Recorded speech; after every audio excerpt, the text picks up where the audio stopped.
dozen or more times each season, humpback whales, while on their principal breeding and calving grounds within the Hawaiian Islands Humpback Whale National Marine Sanctuary or nearby waters, get spotted, entangled in fishing gear or marine debris.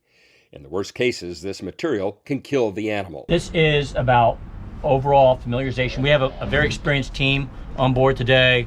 A lot of level 4s. We didn't, in our intros, we didn't do this, but we got a couple level 4s, a couple level 3s. When a report of a tangled whale comes in, a specialized, highly trained group led by federal and state workers head out on a search and rescue mission. Freeing an entangled whale can take hours or even days. Chad Yoshinaga is the safety program manager at NOAA's Pacific Island Science Center. We were looking for a single needle in a stack of needles in a gigantic haystack. And really, that's where our first responders, our public, to help us spot the animal, spot the whale, spot the one we're looking for, and stay with it if they can, or give us good information about where it is, which way it's heading, how fast it's moving, so that we can intercept it. In December 2022, experienced and novice whale disentanglement specialists took to the sea for several days of training and refreshing of their skills. Ed Lyman wears several hats for NOAA, but during whale season in Hawaii, he is the sanctuary's Regional Large Whale Entanglement Response Coordinator under NOAA's Marine Mammal Health and Stranding Response Program. He is leading this season's training, the first since before the pandemic.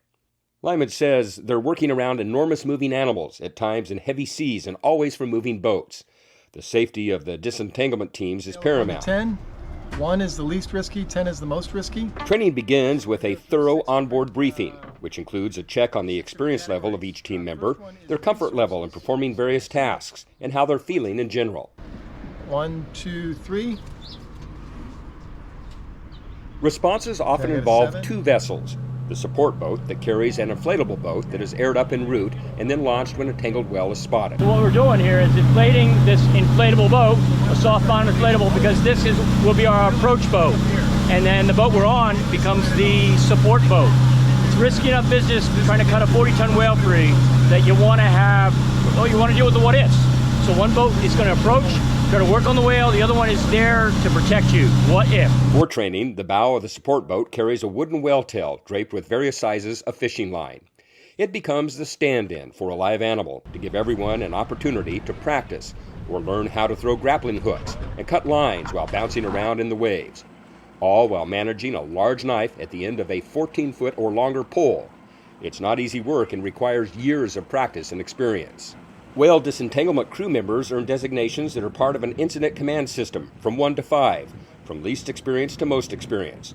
Lyman says the ideal number of people to have involved in a disentanglement is 8. I mean, it's a sweet number. You need 2 or 3 people for the inflatable, for that approach boat. You need a good 5 count, 4 to 5 count on the support boat to address all the roles. You want, obviously, a helms person, a crew member, you want documentation, you want a gear person, you want safety, someone who's not doing anything else to kind of watch the big picture. So those are some of the key roles on this side of the larger boat, the support boat, and on the inflatable, the approach boat, you need a helms person as well, you need a bow person, a point person. They're about watching the animal, about addressing the gear, holding on to the gear that's attached to that whale. And then a second person, also safety, also doing any other roles that you may need. The DLNR Division of Aquatic Resources is the state agency responsible for conserving and protecting all of Hawaii's wildlife. DAR staff often partner with NOAA on whale rescues. The DLNR Division of Boating and Ocean Recreation also has a role to play. DLNR and Division of Aquatics, we are in charge for the people of Hawaii of all of the aquatic wildlife and marine wildlife, and so it's important for us to be a part of the Large Whale Response Network. And there's a bunch of us on Hawaii, Kona, and Maui, and Oahu too, who are all part of this. It's part of our kuleana as state people and what it is that we do. The other reason too is that DAR also along with DOBAR, so both DLNR agencies are dealing with fishing and boats and moorings and fads and other things that whales get entangled in. We also have a marine debris reduction program that we work on.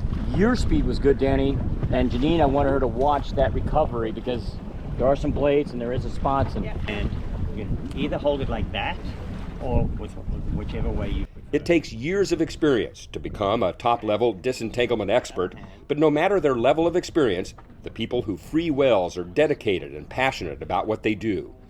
It's hard work, and when a well is freed, they all agree there's no better feeling.